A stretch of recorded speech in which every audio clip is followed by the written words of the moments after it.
अस्सलाम वालेकुम students. University of त्रेस्ते जो है ये आपको बैचलर, मास्टर और पीएचडी लेवल के प्रोग्राम ऑफर कर रही है। और इन्होंने लिखा हुआ है कि ये जो बैचलर और मास्टर के प्रोग्राम्स हैं ये पार्शली इंग्लिश के अंदर भी हैं, मसलन के इटालियन और इंग्लिश दोनों का इन्होंने मिक्सचर बनाया हुआ है, और टोटली इंग्लिश के अंदर भी हैं चंद प्रोग्राम। और इसके बाद ये पीएचडी प्रोग्राम भी ऑफर कर रहे हैं। पीएचडी प्रोग्राम नॉर्मली जो हैं वो इंग्लिश के अंदर कंप्लीट भी होते हैं और उनके अपने लोकल शहरियों के लिए वो कंप्लीट इटालियन के अंदर भी होते हैं। अच्छा, अब मैं आपको इसकी रैंकिंग बता देता हूँ कि वर्ल्ड के अंदर इसकी रैंकिंग क्या है। अगर क्यूएस वर्ल्ड यूनिवर्सिटी रैंकिंग में देखा जाए 2024 के अंदर, तो ये 691 से लेके 700 के दरमियान इसकी रैंकिंग आ रही थी, बल्कि आ रही है 2024 के अंदर।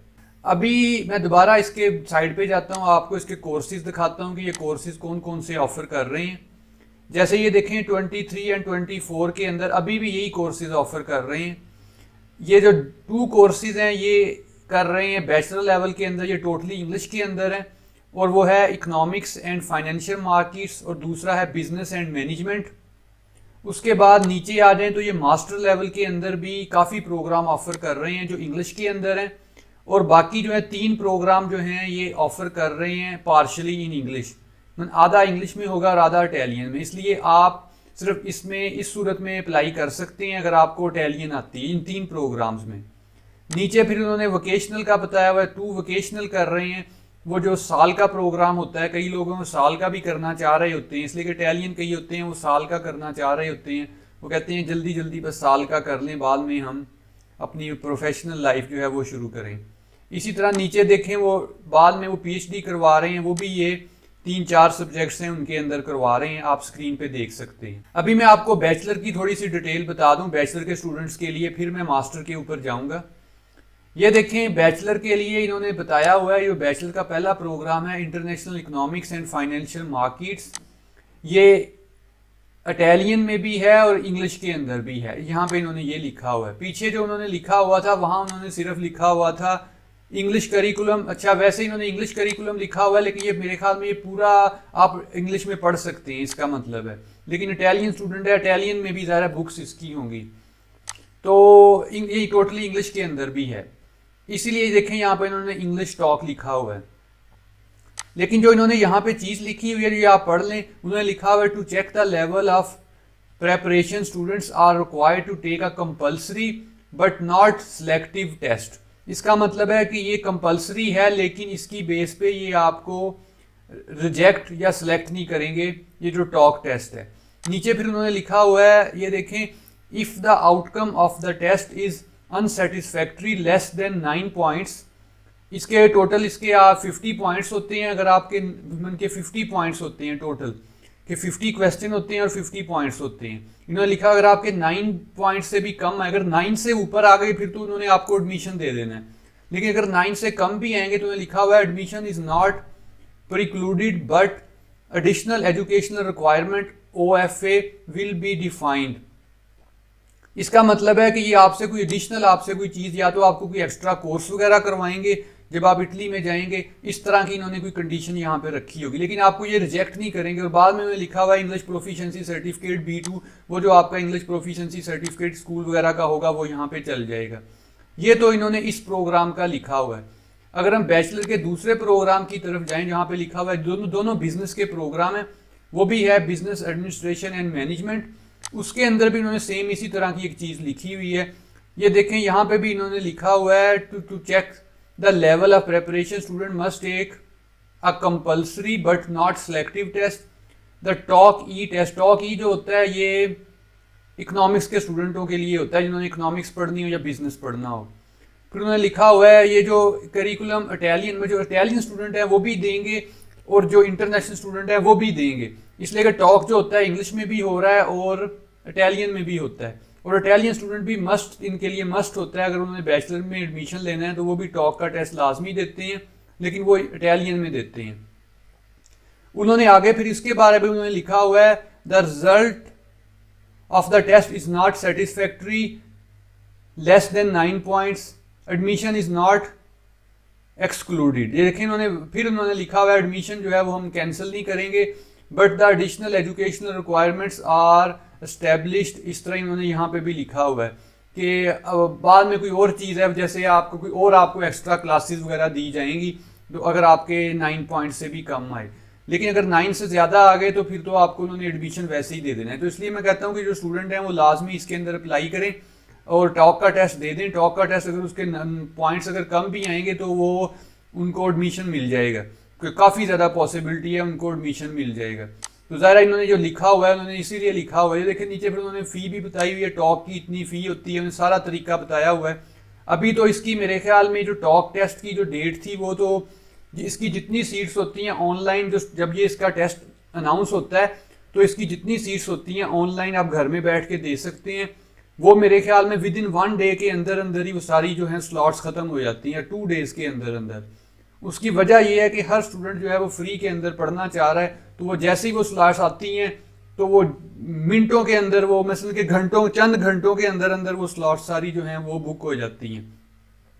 इसलिए मेरे ख्याल में अभी जो स्लॉट्स परसों आई थी 3 दिन पहले वो तो सारी बुक हो चुकी होंगी। अभी जो नेक्स्ट के लिए आएंगी वो नेक्स्ट माह के लिए आएंगी, मेरे नेक्स्ट मंथ आएंगी, तो उसमें आप जल्दी जल्दी इसको बुक कर लें। अगर आपने वैसे भी ये कई और यूनिवर्सिटीज़ हैं उसके अंदर भी अगर आप टॉक के पीछे कम नंबर ही लगाएंगे तो आपकी पॉसिबिलिटी बन सकती है आपको एडमिशन मिलने की, तो इसको दे दें, आपके फ़ायदे में होगा।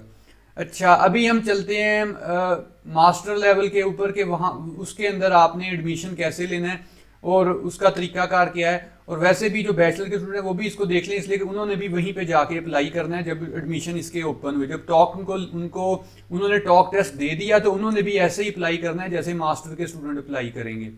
अभी ये देखें हम इस साइड पे आ गए हैं, इस साइड के ऊपर हमने यहाँ पे अप्लाई करना है। ये पहले इनकी इस तरह की साइड नहीं थी, लेकिन अभी इन्होंने इस तरह की साइड शुरू कर दी है, इसके ऊपर ही आपने अप्लाई करना है।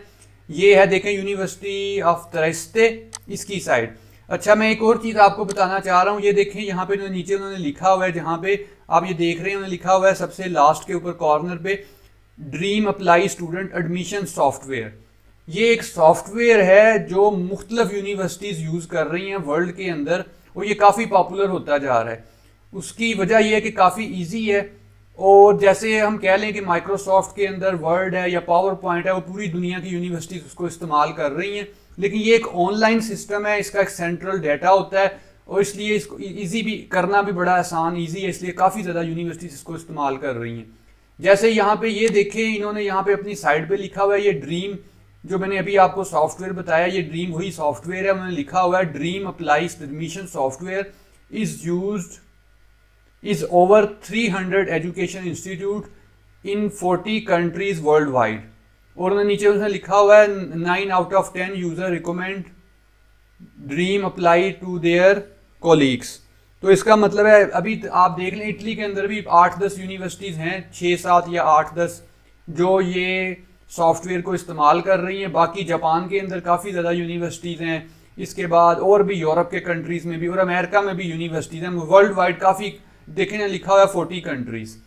तो इसलिए जब आप इसके ऊपर अपना अकाउंट एक दफ़ा क्रिएट कर लेते हैं तो आप 300 से ज़्यादा यूनिवर्सिटीज़ में अप्लाई कर सकते हैं, तो आपको बार बार इसके अंदर अकाउंट क्रिएट करने की ज़रूरत नहीं है। तो जिन स्टूडेंटों ने पहले बरगामो यूनिवर्सिटी में इटली की या फिर उन्होंने पादोवा में इस तरह करके पाविया में अप्लाई किया हुआ है तो उनका ऑलरेडी इसके ऊपर अकाउंट बना हुआ है, उनको दोबारा इसको क्रिएट करने की ज़रूरत नहीं है। अच्छा, अभी हम चलते हैं कि इसके अंदर क्या तरीकाकार है, क्या वो तो सेम ही है, ज़रा आपको पता चल गया होगा कि यहाँ पे जाके आपने यहाँ पे फाइंड प्रोग्राम पे गए।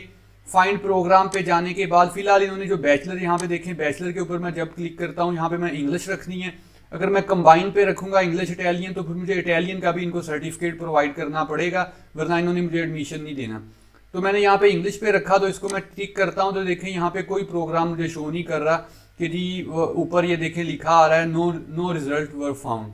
तो इसका मतलब है बैचलर के अभी तक, इसलिए टॉक का टेस्ट नहीं हुआ, उन्हें पता है टॉक का टेस्ट अभी तक स्टूडेंटों ने नहीं दिया हुआ, तो इसका वो एडमिशन लेट खोलेंगे।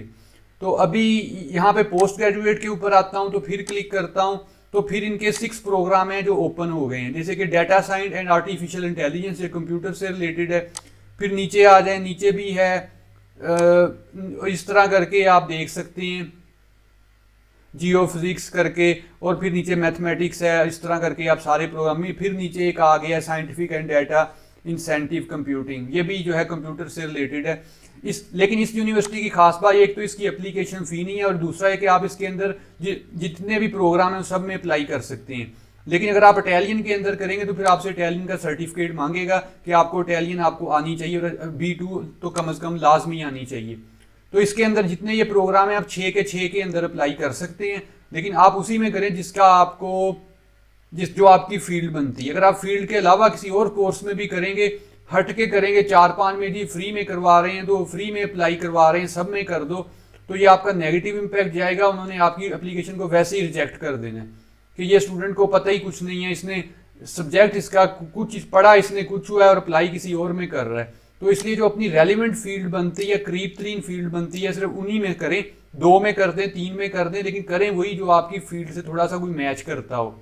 जरा अगर आप कोई मैच ही नहीं करता बिल्कुल, फिर तो आपकी मजबूरी है कि आपने कोई सिलेक्ट कर, लेकिन अगर कोई मैच करता है, फिर आपने उसके साथ एक दूसरा सब्जेक्ट सिलेक्ट कर लिया जो बिल्कुल ही मैच नहीं करता आपकी फील्ड से, तो उन्होंने आपकी एप्लीकेशन को रिजेक्ट कर देना। उन्होंने कहना ये स्टूडेंट ने अप्लाई कैसे किया, इसको तो समझ ही नहीं है कैसे अप्लाई करते हैं।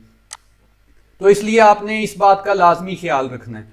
अच्छा, अभी हम प्रोग्राम, तो आपने फर्ज किया प्रोग्राम तो मैंने पहले सेलेक्ट किए हुए हैं, जैसे मैंने एक इसको सिलेक्ट कर लिया था, एक उसको सिलेक्ट कर लिया था। जैसे ये देखें, मैं इसके ऊपर जब क्लिक करता हूँ तो मुझे उसने कहा कि आपने ऑलरेडी इस प्रोग्राम को सिलेक्ट किया हुआ है। ये देखें, मैंने ये 2 प्रोग्राम जो थे ऑलरेडी इसको सिलेक्ट किए हुए थे, और मैं इसकी एप्लीकेशन भी फिल कर रहा था। अभी इसके अंदर काफ़ी ज़्यादा टाइम है, तसल्ली से इसको करें और अच्छे तरीके से करें ताकि आपको इसमें एडमिशन मिल जाए। यहाँ पे मैं जाता हूँ एडिट एप्लीकेशन के ऊपर, मैं एडिट एप्लीकेशन को क्लिक करता हूँ। ये देखें, इसने एडिट एप्लीकेशन खोल दी है। मैंने इसकी प्रायोरिटी में पहला ये रखा हुआ है, दूसरा मैंने इस कोर्स को रखा हुआ है, और 15 मई जो है इसकी लास्ट डेट है। अभी मैं देखें तीसरा भी सिलेक्ट कर सकता हूँ, लेकिन वो मेरी फील्ड से मैच नहीं करेगा। ज़रा ये दोनों फील्ड्स मैच कर रही हैं, अगर मैं तीसरा करूँगा वो फील्ड मैच नहीं करेगी, तो वो कम्बिनेशन इतना ख़राब बनेगा कि उन्होंने मेरी एप्लीकेशन शुरू में देखते सारी शायद उसको वो रिजेक्ट कर दें कि इसने कैसे अप्लाई किया हुआ है। तो अभी अब चला जाता हूँ प्रोफाइल पे, मैं आपको वो दिखा देता हूँ कि वो कैसे आपने फिल करनी है। प्रोफाइल पे आ जाए तो सबसे पहले आपने अपना नाम, फिर नीचे मिडल, फिर उसके बाद पासपोर्ट नंबर, फिर उसकी इशू डेट, फिर उसकी एक्सपायरी डेट, फिर नीचे आपने उसका अपनी डेट ऑफ बर्थ, फिर इस तरह करके आपने सारी चीज़ें, ये तो नॉर्मल है, आपको पता है सारी चीज़ें इसी तरह फिल करते हैं। ये आपकी जब हो जाएंगी तो आपने सेव एज ड्राफ्ट के ऊपर क्लिक करना है। फिर उसके बाद नेक्स्ट आ जाना है आपने कॉन्टैक्ट के ऊपर। कॉन्टैक्ट भी आपको पता है वो भी सेम ही चीज़ है, आपने मोबाइल नंबर लिखना है। स्काइप का आईडी भी बना लें, इसलिए कि अक्सर वो इंटरव्यू लेते हैं तो फिर आपसे वो दोबारा मेल करेंगे, वो आपको बताएंगे जी स्काइप आईडी अपना बनाएं, ताकि हमने आपसे कोई इंटरव्यू वगैरह करना है छोटा सा। इंटरव्यू यही बस चेक करते हैं कि आपकी इंग्लिश अच्छी है, आप इंग्लिश बोल सकते हैं, B2 लेवल है आपका, और आपसे थोड़े से बुनियादी सवाल पूछते हैं कि आपने ये कोर्स क्यों सिलेक्ट किया, ये वो मसलन के सिर्फ एक सिंपल क्वेश्चन इसलिए पूछते हैं कि कुछ तो उन्होंने बात करनी है ताकि आपकी इंग्लिश चेक हो। फिर ये चीज़ें आप देख लें। फिर उसके बाद यहाँ पे आपने कंट्री अपना सेलेक्ट कर लिया। ये भी करने के बाद आपने इसको भी सेव एज ड्राफ्ट कर देना है। फिर उसके बाद नीचे एजुकेशन के ऊपर आ जाएं। एजुकेशन के ऊपर अगर तो आप इंटरमीडिएट के ऊपर में इंटरमीडिएट की बेस पे अप्लाई कर रहे हैं, बस कि आपने बैचलर में एडमिशन लेना है, फिर तो आपने इंटरमीडिएट की अपनी यहाँ पे लाजमी लगानी है, ज़रा वो उसी की बेस पे, इसलिए कि जो लास्ट डिग्री है सिर्फ उसी को काउंट कर रहे होते हैं। जितनी भी इटालियन यूनिवर्सिटीज़ हैं या अब्रॉड की, मोस्टली वो जो आपकी लास्ट एजुकेशन है उसी के ऊपर ज़्यादा उनका फोकस होता है, और होता है थोड़ा बहुत लेकिन बहुत कम होता है, लेकिन मेजर आपका वो लास्ट वाली पे ही होता है। तो आपने वो तो बैचलर तो आपने करनी है लाजमी ना, इसलिए कि आप मास्टर के लिए इंटरमीडिएट वाले तो ज़्यादा वो करेंगे। इंटरमीडिएट की मैट्रिक वाले भी साल लगा सकते हैं, वो ऑप्शनल होती है, लेकिन वो लगा दें तो अच्छा ही है, ना लगाएं तो कोई मसला नहीं होता है। इसलिए कि फर्स्ट स्टेज है, अभी तो उन्होंने आपकी सिर्फ असेस कर रहे हैं जो आपकी लास्ट डिग्री की बेस पे। जब आप वीज़े के लिए अप्लाई करते हैं इटली की साइड पे जाके इटली के ऊपर, तो वहाँ पे आप सारे अपने डॉक्यूमेंट्स लगाते हैं, तो फिर दोबारा यूनिवर्सिटी के पास आपके सारे डॉक्यूमेंट्स जाते हैं, तो उस वक्त वो दूसरे डॉक्यूमेंट्स भी देख लेते हैं। लेकिन फिलहाल अगर आपकी लास्ट जो डिग्री है वो आपने यहाँ पे लाजमी लगानी है, बस वही बहुत होती है, वो लास्ट वाली, उससे काम चल जाता है इनिशियल स्टेज के ऊपर। उसके बाद जो वीज़े वाली जो प्रोसेस है, जो बाद में जब यूनिवर्सिटी को दोबारा आपके डॉक्यूमेंट्स जाएंगे तो फिर आप सारे लगा देते हैं, तो लेकिन वो लास्ट पे ही आपको एडमिशन देते हैं। बेसिकली मैं कहना ये चाह रहा हूँ। यहाँ पे देखें आपने अपनी बैचलर की लगा दी, वहाँ पे आपने फिर अपने वो लगा दी कब आपने वो कंप्लीट की है, फिर उसके बाद यूनिवर्सिटी का नाम, फिर कंट्री, फिर आपका जो प्रोग्राम का नेम था, फिर अवॉर्डेड क्वालिफिकेशन डिग्री, फिर नीचे आपने उन्होंने ब्लॉक दिए हुए हैं, आप इनको इंसर्ट कर सकते हैं। जैसे फर्ज किया आपने आपके पास बैचलर डिग्री तो आपने कर ली है, ये तो मैंने नीचे वैसे लगा दिया, सबसे पहले मैंने ऊपर हाईएस्ट लगाई है। लेकिन आप इस तरह भी कर सकते हैं कि आप यहाँ पे हाईएस्ट अपनी बैचलर लगा के, नीचे मैंने वैसे इंटरमीडिएट की लगा दी है। लेकिन अगर आप चाहें तो यहाँ पे अगर आपके पास कोई और 1 साल का पोस्ट ग्रेजुएट डिप्लोमा इस टाइप की चीज़ है तो उसको यहाँ पे लगाएं, बजाय इसके कि इसको लगाने के। वो इस तरह के आपका एक प्लस पॉइंट बनेगा कि आपने उसके बाद अगर आपका 1-2 साल है तो आपने कुछ इस तरह का किया हुआ है, तो वो आप यहाँ पे लगा देंगे तो वो प्लस पॉइंट ही बनेगा। आपने कोई सर्टिफिकेट 6 मंथ का किया हुआ है तो वो यहाँ पे लगा दें, या आपका कोई साल का डिप्लोमा है तो वो यहाँ पे लगा दें जो आपने बैचलर के बाद किया हुआ है, तो वो ज़्यादा बेस्ट रहेगा। इस तरह करके आपने ये भी आपने चीज़ कर दी। इसके बाद आपने लैंग्वेजेस के ऊपर आ जाना है। लैंग्वेजेस के ऊपर आने के बाद ये देखें, लैंग्वेज में आपने ऊपर इंग्लिश को सिलेक्ट कर लिया। यहाँ पे आपने अपनी फॉरेन लैंग्वेज इंग्लिश रखी, यहाँ पे B2 कर दें। अगर बहुत ज़्यादा आपकी इंग्लिश अच्छी है तो C1 और C2 भी कर सकते हैं, C1 भी कर सकते हैं, तो लेकिन B2 होता है जो उनको रिक्वायर्ड है वो यही है, आप यही कर दें। फिर उसके बाद आपने 6 ईयर यहाँ पे कर देने, इसलिए कि 2 ईयर्स आपके इंटरमीडिएट के और 4 ईयर आपके बैचलर के इनफ होते हैं। 6 ईयर आपने इंग्लिश के अंदर स्टडी की हुई है। फिर नीचे अगर आपको कोई और भी लैंग्वेज, इंटरनेशनल लैंग्वेज अगर आपको कोई आती है, उर्दू के अलावा, पंजाबी के अलावा, जिसको इंटरनेशनल लैंग्वेज कंसीडर किया जाता है, जैसे फ्रेंच हो गई, जर्मन हो गई, स्पेनिश हो गई, इस टाइप की अगर आपको कोई और भी इस तरह की बड़ी ज़बान आती है तो उसको भी यहाँ पे आप अटैच कर सकते हैं कि उसका भी, उसके बारे में भी लिख सकते हैं जिसके अंदर स्टडी हो रही है। ज़ाहिर है जो स्टडी के अंदर यूरोप के अंदर, खासकर यूरोप की कोई लैंग्वेज हो।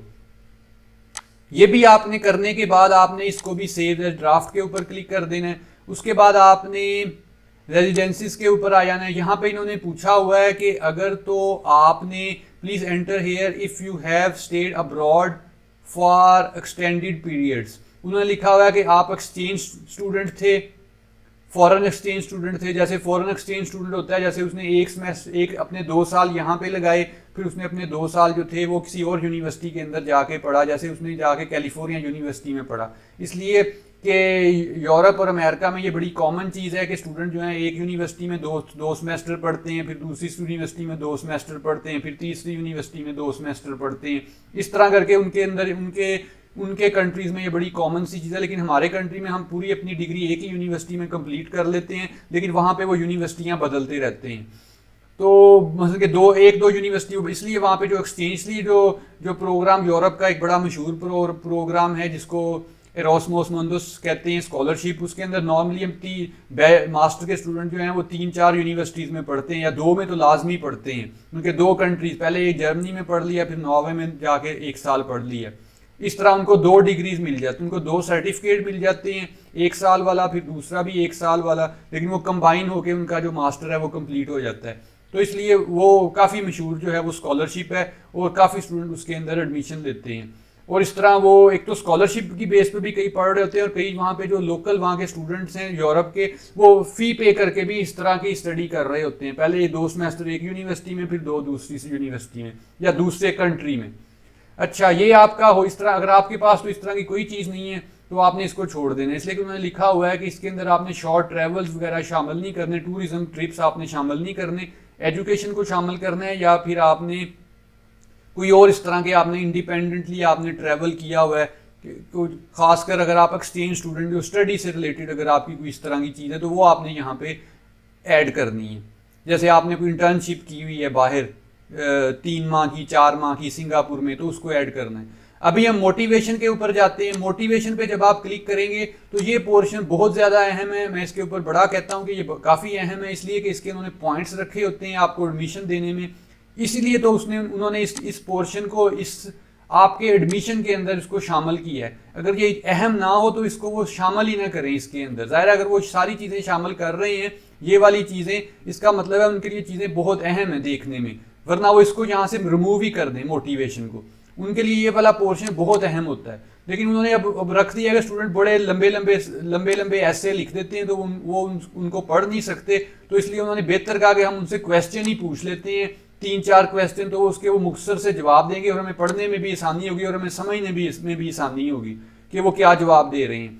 तो इन सवालों को आप अच्छी तरह पढ़ें, एक सवाल पढ़ें, यहाँ पे उसका यहाँ पे सवाल लिखें, ऐसे करके यहाँ से इसको कॉपी किया, कॉपी करके इसका यहाँ पे ये पेस्ट कर दिया, नीचे इसका आंसर लिखें।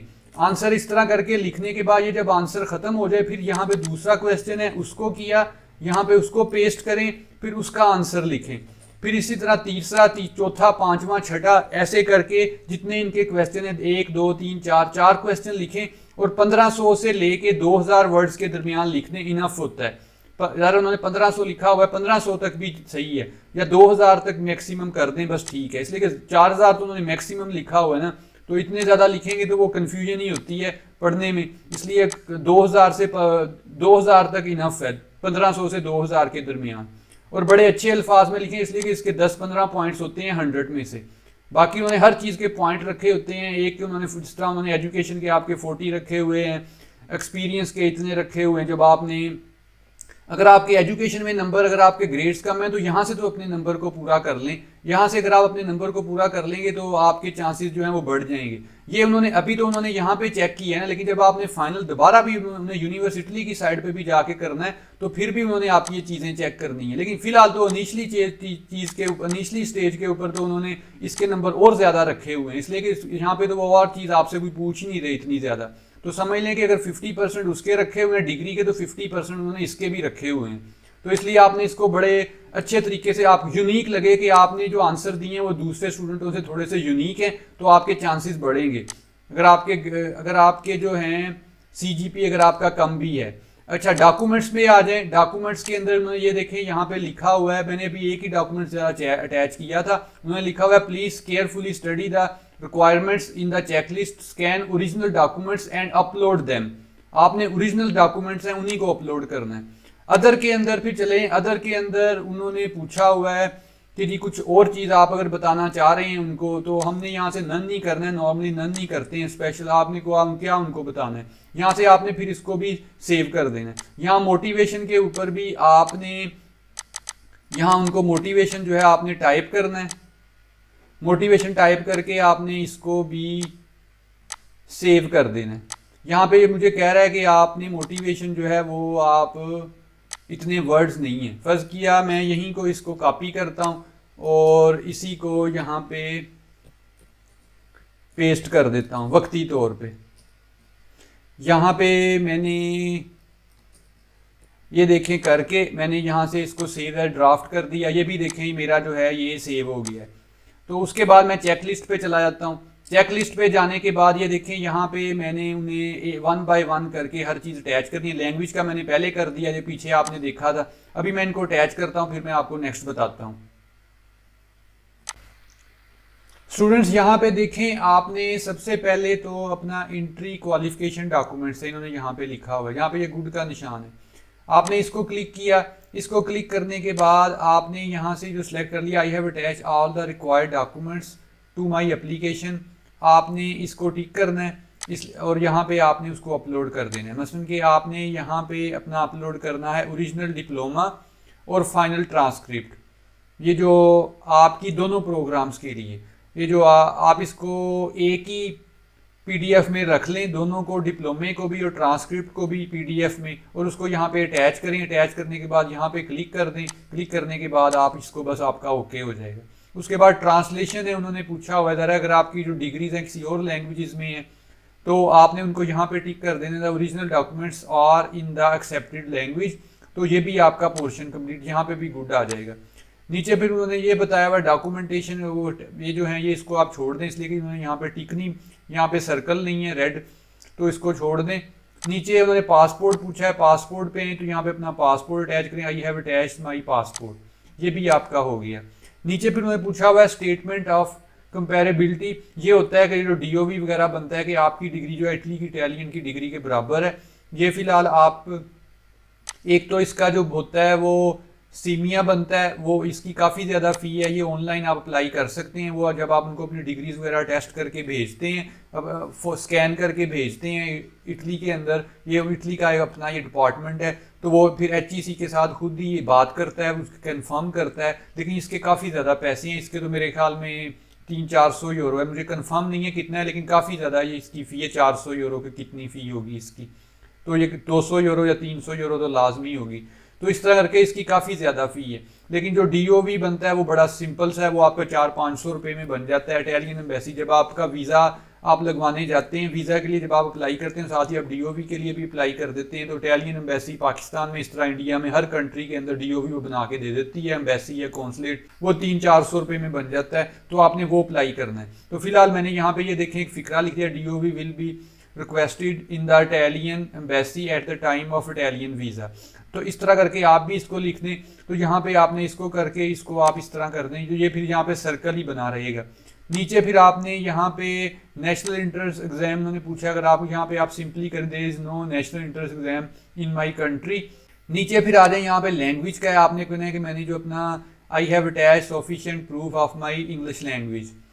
तो यहाँ पे आपने, अगर आपके पास कोई है आइलेट्स टोफल, तो यहाँ पे उसको अटैच कर सकते हैं। अगर नहीं है तो इंग्लिश प्रोफिशिएंसी सर्टिफिकेट यहाँ पे अटैच कर दें, और यहाँ पे आपने सिंपली आगे सबमिट पे क्लिक कर देना है। अगर आपको लगे यहाँ पे, अभी मैं यहाँ पे सबमिट नहीं कर रहा इसलिए कि मैंने सारी चीज़ें सही नहीं लिखी हुई, ज़रा मैंने कौन सा ये यहाँ पे अप्लाई कर रहा हूँ। लेकिन जब आप अप्लाई करेंगे तो आप इसको चेक करें, अगर आपसे ये सबमिट के कोई प्रॉब्लम आपको करे, मतलब ये लिखने के बाद यहाँ पे सर्कल आया हुआ है, ये आपसे सबमिट ना हो, वरना तो आपने सिंपली यहाँ पे यही लिखना है फ़िक्रा जो मैंने लिखा है, इस तरह करके कोई मिलता जुलता फ़िक्रा लिख के।